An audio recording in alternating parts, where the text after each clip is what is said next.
Biology की कुछ terms को जो हमारे सामने होती रहती है लेकिन हमें उसका मीनिंग नहीं पता रहता। तो सबसे पहले आज हम लोग देखे हैं कि transcription, translation, reverse transcription and replication होता क्या है। फर्स्ट ऑफ ऑल, जब भी कोई भी चीज एक डीएनए की हमारे पास कॉपी है, ओके, हमारे पास कैसा है, डबल स्ट्रैंडेड डीएनए है और वो कन्वर्ट होता है सिंगल स्ट्रैंडेड डीएनए में, तो उसको हम लोग क्या बोलते हैं, ट्रांसक्रिप्शन। एक डीएनए की कॉपी से ये क्या है, डबल स्ट्रैंडेड डीएनए कन्वर्ट हुआ सिंगल स्ट्रैंडेड डीएनए में, तो ये क्या बन गया मेरा आरएनए।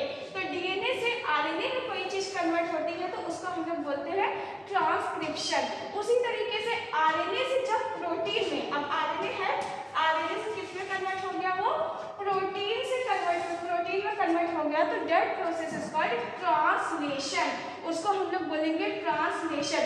उसी तरीके से जब भी फिर उसके बाद क्या होगा, आरएनए से क्या बन जाएगा, सिंगल स्ट्रैंडेड डीएनए से डबल स्ट्रैंडेड डीएनए बन जाएगा, आरएनए से क्या बन जाएगा, डीएनए बनेगा, तो उसको हम लोग क्या बोलते हैं, रिवर्स ट्रांसक्रिप्शन। वहां पे कौन सी प्रोसेस हो रही है, रिवर्स प्रोसेस हो रही है, इसलिए हम लोग उसको बोलेंगे रिवर्स ट्रांसक्रिप्शन। और उसी तरीके से जब एक डीएनए की कॉपी, हमारे पास क्या है, एक डीएनए की कॉपी है और उसकी जगह पे दूसरी डीएनए की कॉपी बन गई है, जैसे जेरोक्स कॉपी, एक जेरोक्स रहता है, एक ओरिजिनल रहता है, उसकी हम लोग मल्टीपल कॉपीज बना सकते हैं with the help of xerox machine.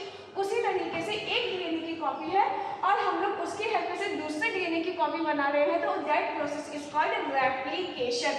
तो फ्रेंड्स, ये जो ट्रांसक्रिप्शन हो गया, ट्रांसलेशन हो गया, रिवर्स ट्रांसक्रिप्शन हो गया एंड रेप्लिकेशन हो गया, ये जो होल प्रोसेस आपको दिख रहा है, that process is called central dogma.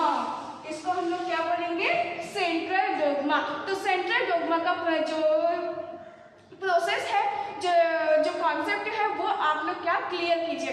Central dogma क्या होता है, डीएनए से आरएनए में कन्वर्ट होना, ट्रांसक्रिप्शन आरएनए से प्रोटीन में कन्वर्ट होना, ट्रांसलेशन आरएनए से डीएनए में कन्वर्ट होना, रिवर्स ट्रांसक्रिप्शन एंड डीएनए से डीएनए की कॉपी बनना, replication, and whole process is called central dogma.